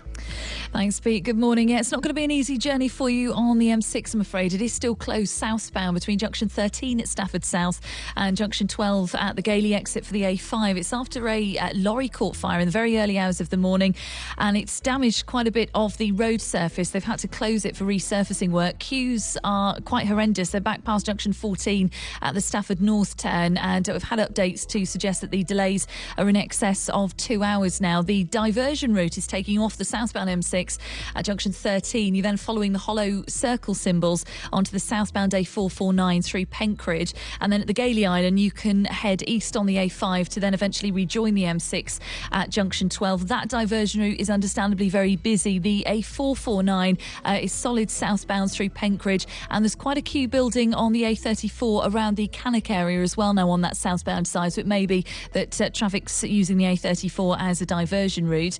The westbound M54, that's slow from junction 3 at Albrighton across to junction 4 at Shifnal, so it's heavy through the roadworks area. We've also got vague reports of some kind of issue on the A38 at Lichfield near the Swinfen Island, so just awaiting some further updates on that. And the northbound M42 is very heavy from junction 7 up towards junction 8 at the M6 link. If you can update us, call BBC WM 95.6 Travel on 0330 123 3550. Afternoons with Sonny and Shay. Hi, I'm Mira Sayal. Hi, I'm Rachel Riley. With something like Countdown, it is such a loved show, isn't it? It's a British institution. It is. My nan's sister did watch recently and she said she wants to poke Jimmy Carr in the eye. So it's not for everyone. Tea with the stars. Yeah, there's a sort of irony, isn't there, when your parents lived under the empire and then you become a commander of it. It really means that my children can get married at St Paul's Cathedral or Westminster Abbey. Oh, that's beautiful. I know, but I don't know where we're going to put the Bungra Band or the catering. Afternoons with Sonny and Shay. Weekdays from 2 on BBC WM 95.6. Pete Morgan on BBC WM 95.6. Your voice in the West Midlands.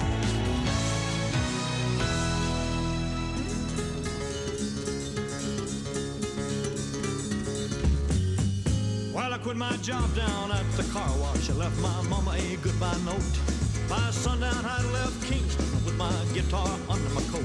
I hitchhiked all the way down to Memphis, got a room at the YMCA. For the next 3 weeks, I went a hunting them nightclubs looking for a place to play. Well, I thought my picking would set them on fire, but nobody wanted to hire a guitar man. Well, I nearly about starved to death down in Memphis. I run out of money and luck, so I bought me a ride down to Macon, Georgia on an overloaded poultry truck. I thumbed on down to Panama City, started picking out some of them all-night bars. I hoping I could make myself $1 making music on my guitar.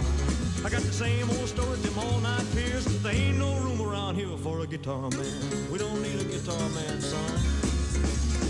So I slept in the hobo jungles. I roamed 1,000 miles of track till I found myself in Mobile, Alabama. Had a club they called Big Jack's. A little four-piece band was jamming, so I took my guitar and I set in. I showed them what a band would sound like. I was a swinging little guitar man. Show them, son.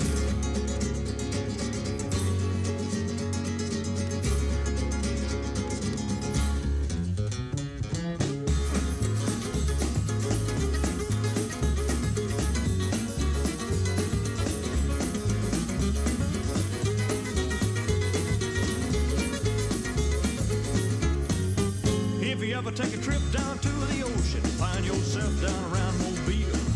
Make it on out to a club called Jack's if you got a little time to kill. I just follow that crowd of people, you'll wind up out on his dance floor. I'm digging to find this little five-piece group up and down the Gulf of Mexico. I guess who's leading that five-piece band? Well, wouldn't you know it's that swinging little guitar man? Yeah, yeah.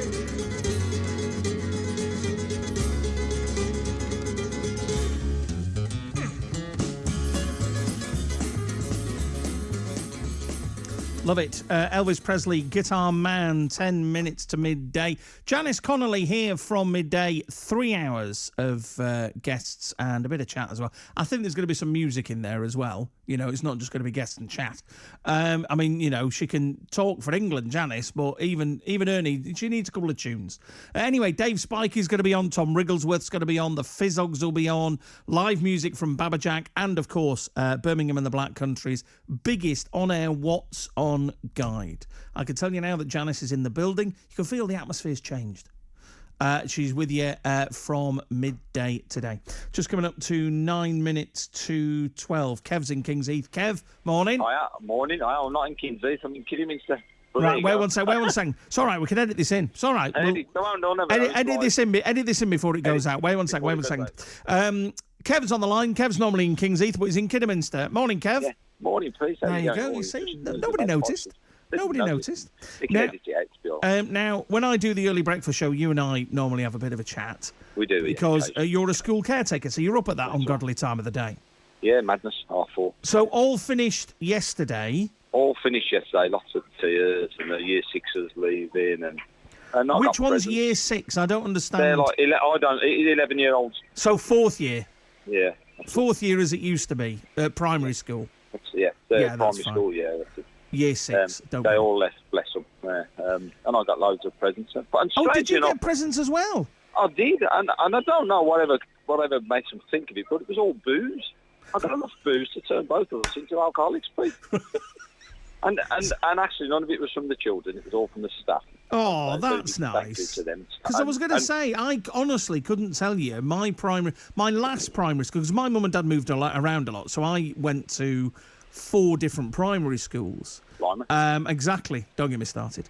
But my last primary school, which you turned out. Exactly.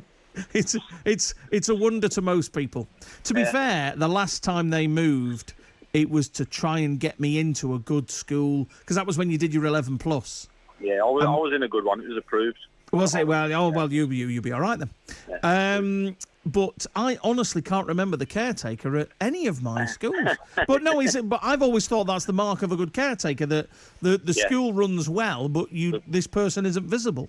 Below the radar, yeah. But I will say that all the year 6 children individually all came up and said, "Thank you, Mr. Walsh, for what you've done for us." That was so nice. That was really nice. Oh, that's really sweet. Unprompted, just as they were leaving with their tears in their eyes, I said, "No, don't cry because it's over. Smile because it happened." Look at you with your wise words. You see, the other thing that people might not realise about Kevin Kings Heath is that Kevin Kings Heath has got a contacts book that would make Simon Cowell jealous. Oh, I knew him as well. I worked with him when he was no one. He was a gopher. You see, now this is it. You mention anyone that's famous, and Kev has worked with him. So if I said, I don't know, George Harrison. Oh, absolutely. One of my favourites. I think that the most famous I've worked for was George. I've worked for him. If I said Motorhead. Oh, yeah. Remember, my son's godfather. Yeah, he's here next to me. Not Lemmy, my son. See, I love that. Yeah, I love this rock and roll lifestyle. Well, the school's a bit like that. They help them for all their staging up and show them some of my techniques for their plays and do the lights for them and all this and get involved with it. And it's my little bit of rock and roll in the school. That's brilliant. Oh, listen. So, Kev, have you finished now, or have you still got to go back in next week and wind it all down? Right, it's like that old teacher thing that you were saying to that lady earlier. 9 o'clock till 3 and then the 6 weeks off. I do get asked that. Have you got the 6 weeks off now? I was asked that yesterday by parents. Yeah. And we've got 2 weeks off with 4 weeks cleaning the school with my fantastic staff. And we start at 5:30 on Monday morning. Oh my goodness, good on you, Kev. Well, I'm sure we'll speak Monday morning then. We may do. I may have a hangover because it's my birthday today. My son's taking me down to Kidderminster to watch the Blues. Happy birthday! Would you like a song playing? Oh no, I'm going to. Oh, that's nice of you. Well, why not? Why not? What would you like? Anything you like. I'm sure it'll be fantastic knowing you. The top DJ you are. No, now you see. Jockey, now you see a bit of flattery will get you everywhere. That's right. we'll find some and bang it. Well, I tell you what. Nothing else. But today's show dedicated to Kev, who's in Kidderminster because it's his birthday. There you go. Thank you very much. All right. Good on you, mate. Listen, enjoy it. Speak to you later.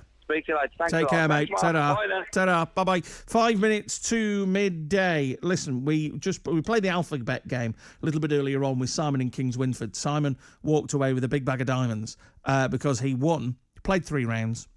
And effectively what it was producer Mark gave us a subject, and then one of us would have to name something within that subject beginning with the letter A, and then the next person do it with the letter B. And so if we were doing colours, it was amber, blue, cobalt, dark green, and we got stuck. Girls' names, I thought we were going to go right to the end. I fell down at Q. Queenie? Could I have got to go away with Queenie as a girl's name? If we maybe could have gone with that. If so, we could have gone through to the end. But we got stuck as well on chocolate bars. Couldn't think of one. Sweets or chocolate bars beginning with E. And Jill got in touch and said, Easter eggs? No. And then, of course, Simon came up with Everlasting Gobstopper. Yeah, I don't think they're real. Are they? Are they real now? Extra Strong Mints, Eclairs, Everton Mints. Pat in Rushall again saying Easter eggs, no. But thank you to everybody. Eucalyptus, is that a sweet? Echo Bar says, I don't remember that at all. But thank you so much for all of your suggestions and all of your kind of guesses and knowledge regarding sweets and chocolates that begin with E. Very gratefully accepted. Far too many to individually name check you because so many people got in touch with them. And we'll play this for Kev as well. I don't think he likes George Michael, but we'll play it anyway. Guess it would be nice if I could touch your body. I know not everybody has got a body like you, but I gotta think twice before I give my heart away. And I know all the games you play because I play them too. Oh, but I need some time off from that emotion. Time to pick my heart up off the floor. Oh, when that love comes down with a devotion. Well, it takes a strong man, baby, but I'm showing you the door. 'Cause I gotta have faith. I gotta have faith. Because I got to have faith. I got to have faith. Baby, I know you're asking me to stay. Say please, please, please don't go away. You say I'm giving you the blues. Maybe you mean every word you say. I can't help but think of yesterday and another who tied me down to lovable rules. Before this river, here comes an ocean. Before you throw my heart back on the floor. Oh, baby, I reconsider my foolish notion. Well, I need someone to hold me, but I wait for something more. Yes, I gotta have faith. I gotta have faith. Because I gotta have faith. I gotta have faith.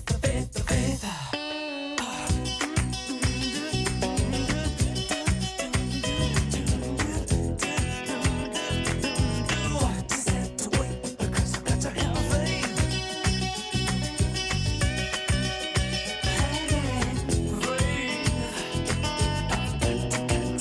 To have faith. Before this river, here comes an ocean. Before you throw my heart back on the floor. Oh, baby, I reconsider my foolish notion. Well, I need someone to hold me, but I wait for something more. 'Cause I gotta have faith. I gotta have faith. Because I gotta have faith. I gotta have faith. That'll just about do it. Janice Connolly is up next for 3 hours. I'm back tomorrow morning from 9 with Hunted on BBC WM. On FM Freeview Digital Radio. and online. Your voice in the West Midlands. BBC WM.